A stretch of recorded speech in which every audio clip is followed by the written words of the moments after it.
కాసేపట్లో పార్లమెంట్ వర్షాకాల సమావేశాలు ప్రారంభం కానున్నాయి. ఆగస్టు 13 వరకు పార్లమెంట్ సమావేశాలు జరగనున్నాయి. కేంద్రం కీలక బిల్లులను పార్లమెంట్లో ప్రవేశపెట్టనుంది. జాతీయ సమస్యలపై గలం విప్పేందుకు ప్రతిపక్షాలు సిద్దమయ్యాయి. అధికార విపక్షాల మధ్య మాటల తూటాలు పేలనున్నాయి.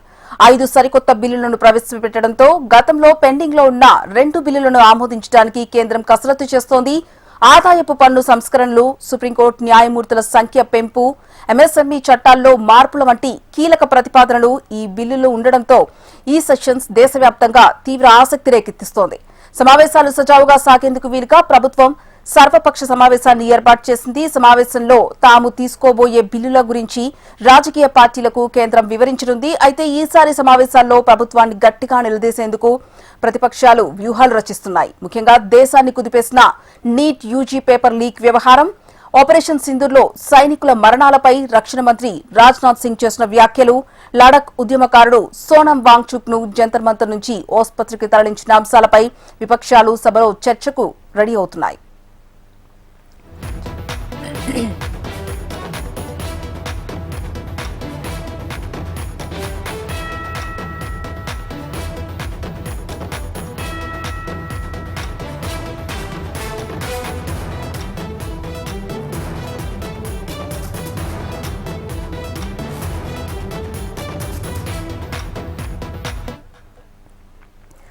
ఈ వర్షాకాల సమావేశాలకు ముందే పార్లమెంట్లో రాజకీయ సమీకరణాలు వేగంగా మారిపోయాయి.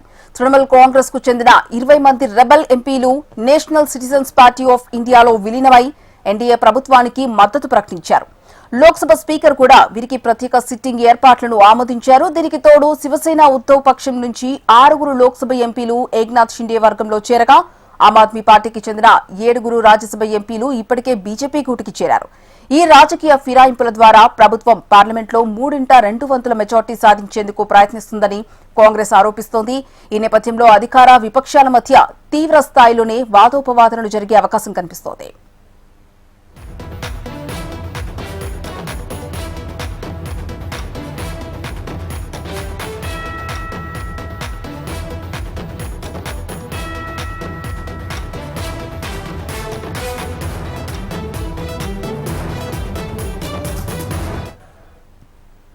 వర్షాకాల సమావేశాలకు ముందే పార్లమెంట్లో రాజకీయ సమీకరణాలు వేగంగా మారిపోయాయి.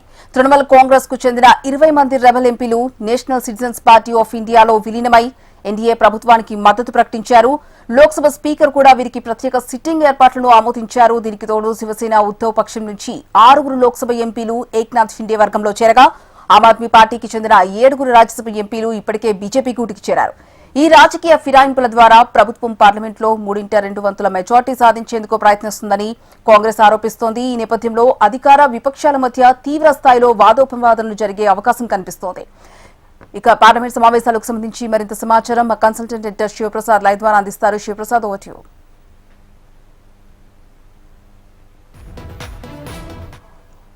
దీంతో ముడిపడి ఉన్నాయి.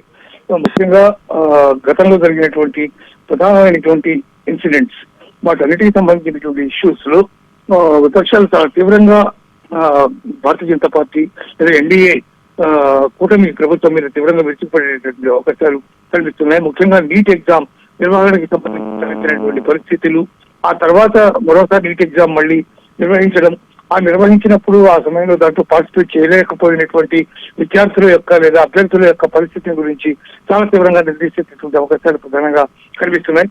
ఎట్ ద సేమ్ టైం దాంతో పాటు రాజ్నాథ్ సింగ్ చేసినటువంటి కామెంట్స్ ఏవైతే ఉన్నాయో, మరణించినటువంటి సైనికులు ఆపరేషన్ సింధూర్ సందర్భంగా వాళ్ళకి సంబంధించినటువంటి ఇష్యూస్ కానీ లేదా మిగిలినటువంటి ఇష్యూస్ లో డిలిమిటేషన్ బిల్లు ప్రవేశపెట్టబోతున్నారు కాబట్టి మరోసారి ఖచ్చితంగా డిలిమిటేషన్ బిల్లుకు సంబంధించినటువంటి అంశాలు కూడా చాలా సీరియస్ గా ముందుకు సాగే అవకాశాలు కనిపిస్తూ ఉన్నాయి.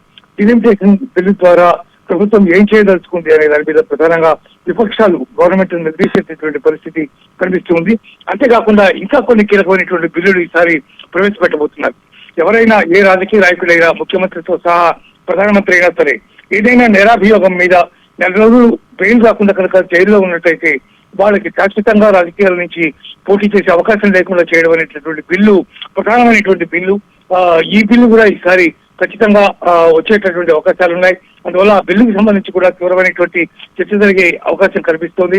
అట్ ద సేమ్ టైం మిగిలినటువంటి బిల్లులకు సంబంధించినటువంటి విషయంలో కూడా విదేశీ విరాళాల యొక్క నియంత్రణ బిల్లు ఇది చాలా ప్రధానమైంది. విదేశాల నుంచి పొడిగా ఇక్కడ ఉండి డీప్ స్టేట్ కానీ అమెరికా సంబంధించినటువంటి డీప్ స్టేట్ కానీ మిగిలినటువంటి అనేక రకాల ఇష్యూస్ లో చాలా చోట్ల విరాళాలు వసూలు చేస్తున్నటువంటి పరిస్థితి ఉంది.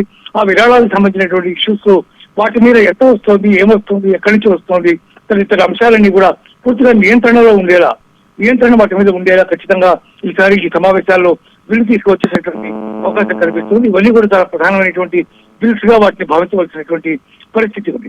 At the same time delimitation బిల్లుకి సంబంధించి జరుగుతున్నటువంటి పరిణామాలు, తృణమూల్ కాంగ్రెస్ నుంచి వచ్చినటువంటి 20 మంది ఎంపీలు అట్లాగే శరద్ పవార్ కనుక మద్దతు ఇస్తే బిల్లు పాస్ అయ్యే అవకాశాలు ఉన్నాయి.